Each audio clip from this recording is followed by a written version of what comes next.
بسم اللہ الرحمن الرحیم نحمدہ ونصلی علی رسولہ الکریم اما بعد۔ علامہ اقبال اوپن یونیورسٹی کے اسٹوڈیو سے میں ہوں ڈاکٹر حافظ سعید الرحمن، اسسٹنٹ پروفیسر شعبہ سیرت اسٹڈیز، علامہ اقبال اوپن یونیورسٹی اسلام آباد۔ عزیز طلباء، آج ہم ایک نئے کورس کا آغاز کرنے جا رہے ہیں۔ اس کورس کا عنوان ہے فقہ العبادات۔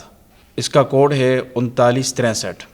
اس کورس کے پہلے یونٹ کا ہم باقاعدہ آغاز کرنے جا رہے ہیں، جس کا عنوان ہے طہارت کے احکام۔ عزیز طلباء، شریعت اسلامیہ نے جہاں ظاہری پاکیزگی کا حکم دیا ہے، وہیں باطن کو بھی صاف کرنے کا حکم دیا گیا ہے۔ اسلام یہ چاہتا ہے کہ جس طرح انسان کا ظاہر پاک ہوتا ہے نہانے دھونے سے، اسی طرح اس کا باطن بھی پاک ہو۔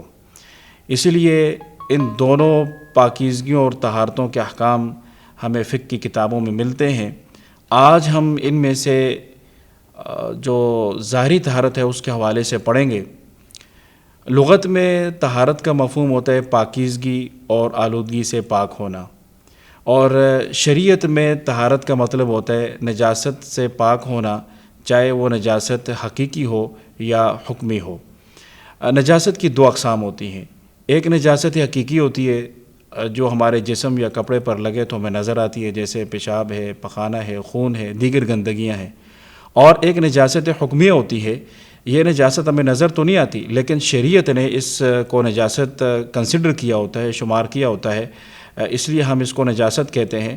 اور فقہ کے باب میں اس کا نام نجاست حکمیہ ہوتا ہے کہ ہمیں حکم دیا گیا ہے کہ یہ نجاست ہے، اس سے پاکی حاصل کریں۔ جو نجاست حکمیہ ہے یہ دو طرح کی ہوتی ہے۔ ایک کو حدث اصغر کہا جاتا ہے، یعنی چھوٹی ناپاکی۔ یہ وہ حالت ہوتی ہے جس میں انسان کا وضو ٹوٹ جاتا ہے، وضو شمار نہیں ہوتا۔ مثلا اس نے قضاء حاجت کی ہے، پیشاب کیا ہے، تو اس کے بعد کہا جاتا ہے کہ اس کا وضو ٹوٹ گیا، اب یہ وضو کرے گا۔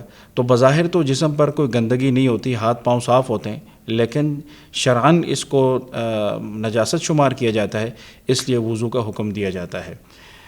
اور ایک حدث اکبر ہے کہ جس حالت میں انسان پر غسل فرض ہو جائے اسے حدث اکبر کہا جاتا ہے، جیسے جنابت ہے، ماہواری ہے یا نفاس ہے۔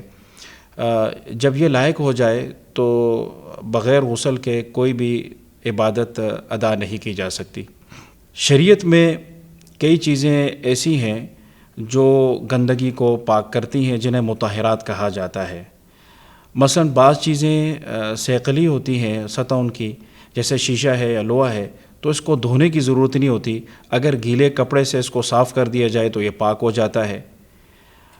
جوتے ہیں، اگر ان پر نجاست لگ جائے تو انہیں بھی دھونے کی ضرورت نہیں ہے، زمین کے ساتھ جب رگڑ لگے گی تو یہ خود بخود صاف ہو جائیں گے۔ اسی طرح اگر کوئی جانور مر جاتا ہے ذبح کیے بغیر، تو اس کی کھال جو ہے اگرچہ وہ ناپاک ہوتی ہے کیونکہ ذبح نہیں ہوا، لیکن اس کو پاک کیا جا سکتا ہے دباغت دے کر۔ اسی طرح کنویں میں اگر کوئی نجاست گر جائے تو اس کی صفائی کا طریقہ کار یہ کہ پانی نکالا جائے، تو کنویں کے لیے مطہر یعنی صاف کرنے والی چیز وہ پانی نکالنا ہے۔ اس طرح کنویں میں ناپاکی گر جائے تو پانی ناپاک ہو جاتا ہے، تو اس کی طہارت کا جو طریقہ کار ہے وہ یہ ہے کہ نجاست کو نکالا جائے اور اس کے بعد خاص مقدار میں پانی نکال لیا جائے تو شرعی اعتبار سے کنواں پاک ہو جاتا ہے۔ اسی طرح بعض چیزیں طہارت ان کو حاصل ہوتی ہے خشک ہونے سے۔ مثلا زمین کے ساتھ اگر نجاست لگ جائے تو اسے دھونا ضروری نہیں ہے، بلکہ سورج کی روشنی پڑنے سے جب خشک ہو جائے گی تو وہ از خود صاف ہو جائے گی۔ اسی طرح جو جمی ہوئی چیزیں ہوتی ہیں چکنائی وغیرہ، جیسے گھی ہے یا اور اس طرح کی کوئی چیز، اس پہ اگر نجاست گر جائے تو جس حصے میں نجاست گری ہے اگر اس کو کاٹ کے علیحدہ کر دیا جائے تو باقی چیز پاک صاف رہتی ہے۔ سب سے بڑا جو طہارت کا ذریعہ ہے وہ پانی ہے، جو ہمارے عام استعمال میں ہے۔ کپڑوں پر، بدن پر کوئی بھی نجاست ہو تو اس کو پانی سے دھویا جا سکتا ہے۔ تو یہ مختلف مطہرات ہیں جن کا شریعت نے اعتبار کیا ہے مختلف حالات میں۔ شریعت نے پانی کی بھی اقسام متعین کی ہیں۔ پانی کے بنیادی طور پر 3 اقسام ہیں۔ ایک وہ پانی ہے جو خود پاک ہو اور دوسری چیزوں کو پاک کرے۔ اس کو فقہ اصطلاح میں مائع مطلق کہتے ہیں، اور اس کو طاہر و مطہر پانی بھی کہا جاتا ہے۔ جیسے بارش کا پانی ہے، دریا کا پانی ہے، سمندر کا پانی ہے، یہ از خود بھی پاک ہوتا ہے، اور جیسے کپڑے دھوتے ہیں، جسم دھوتے ہیں تو وہ بھی پاک ہو جاتا ہے۔ دوسری قسم کا پانی وہ ہے، خود تو پاک ہے لیکن اس سے وضو یا غسل نہیں کیا جا سکتا۔ مثال کے طور پر ایک آدمی کا جسم بالکل پاک صاف تھا، اس نے وضو کیا تو وضو سے میں جو پانی استعمال ہوا وہ پانی ناپاک تو نہیں ہے، پاک ہے، لیکن اس سے وضو نہیں کیا جا سکتا دوبارہ۔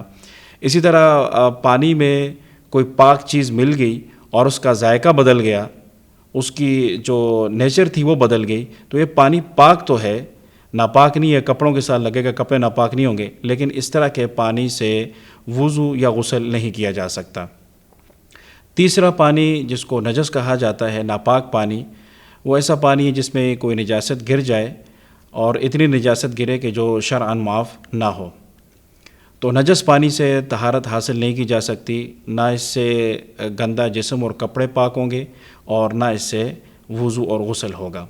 پانی اگر 10x10 کا حوض ہو اور اتنا زیادہ پانی ہو تو حضرات حنفیہ یہ کہتے ہیں کہ یہ پانی کثیر شمار ہوتا ہے، اس میں اگر نجاست گر جائے کسی ایک کونے پر تو دوسرے کونے سے وضو کیا جا سکتا ہے۔ اگر پانی اس سے کم ہو اور نجاست گر جائے تو سارے کا سارا پانی ناپاک ہو جائے گا۔ دیگر فقہا جو ہیں، امام شافعی رحمہ اللہ اور دیگر فقہا، وہ یہ کہتے ہیں کہ تقریباً اگر 112 کلو گرام پانی ہو کسی جگہ پر اور اس میں نجاست گر جائے تو وہ ناپاک نہیں ہوگا، اگر اس سے کم ہے تو وہ ناپاک ہو جائے گا، پھر اس سے وضو یا غسل نہیں کیا جا سکتا۔ بعض پانی ایسے ہوتے ہیں جو جانوروں کا بچا ہوا پانی ہوتا ہے، جانور پیتے ہیں پھر باقی بچ جاتا ہے۔ اگر جانور حلال ہے، گائے ہے، بھینس ہے، بکری ہے، تو ان کا جھوٹا پانی پاک ہوتا ہے، اور اگر جانور حرام ہیں تو ان کا جھوٹا پانی ناپاک ہوگا، اس سے وضو یا غسل نہیں کیا جا سکتا۔ ہمارے پاس طہارت کا جو سب سے بڑا ذریعہ ہے وہ عموماً کنویں کا پانی ہوتا ہے، اور یہ انسان کے ساتھ مختلف مسائل اس حوالے سے ہوتے ہیں۔ کبھی کبھار کنویں میں کوئی گند گر جاتا ہے یا کوئی جانور گر جاتا ہے تو کنویں کا جو پانی ہے وہ ناپاک ہو جاتا ہے۔ اس سلسلے میں فقہا نے یہ کہا، اگر انسان یا کوئی بڑا جانور جیسے گدھا ہے یا کتا ہے یا کوئی گائے بھینس ہے، اگر وہ کنویں میں گر کر مر جائیں اور پھول پھٹ جائیں تو یہ پانی ناپاک ہو جاتا ہے، یہ سارے کا سارا پانی نکالا جائے گا۔ اور اگر کنواں ایسا ہے کہ پانی ختم ہی نہیں ہو رہا تو 200 ڈول پانی وہاں سے نکالنا ضروری ہوتا ہے، اس کے بعد پانی صاف ہو جائے گا، بشرطے کہ اندر جو گند پڑا تھا اس کو نکال لیا گیا ہو۔ اگر درمیانے درجے کا کوئی جانور گر کر مر جاتا ہے، جیسے مرغی ہے، بلی ہے، تو 40 سے 60 ڈول پانی نکالا جائے اس جانور کو نکالنے کے بعد تو کنواں شرعاً پاک شمار کیا جاتا ہے۔ اور اگر چھوٹا جانور ہو جیسے چوہا ہے، چڑیا ہے، یہ گر کے کنویں میں مر جاتا ہے تو 20 سے 30 ڈول پانی نکالا جائے ان جانوروں کو نکالنے کے بعد تو کنواں پاک ہو جاتا ہے، اور اس کنویں کے پانی سے وضو اور غسل کیا جا سکتا ہے۔ انسان کے جسم پہ جو نجاست لگتی ہے، اس حوالے سے شریعت نے اس کو 2 کیٹیگری میں تقسیم کیا ہے، ایک کو نجاست غلیظہ کہا جاتا ہے اور ایک کو نجاست خفیفہ کہا جاتا ہے۔ نجاست غلیظہ وہ ہوتی ہے کہ جس کے نجس ہونے پر تمام فقہا کا اتفاق ہو، کسی کا اختلاف نہ ہو، جیسے خون ہے، پخانہ ہے، شراب ہے، اسی طرح درندوں کا فضلہ ہے، یہ سب نجاست غلیظہ ہیں۔ یہ اگر جسم کے ساتھ لگ جائیں تو ان کو دھونا ہے، کپڑوں کے ساتھ لگ جائیں تو کپڑوں کو دھونا پڑے گا، البتہ ان کی کچھ مقدار معاف ہے۔ اگر یہ ٹھوس نجاست کپڑوں کے ساتھ لگ گئی ہے تو 1 درہم تک اس کو معاف سمجھا جاتا ہے، یعنی اگر وزن میں ہم دیکھیں تو تقریباً 2.975 گرام بنتا ہے، اور اگر یہ سیال ہو تو 1 درہم کے پھیلاؤ تک یا ہتھیلی کا جو درمیانی حصہ ہوتا ہے جہاں اگر ہم پانی ڈالیں تو باہر نہ نکلے، اس حد تک یہ معاف ہوتی ہے۔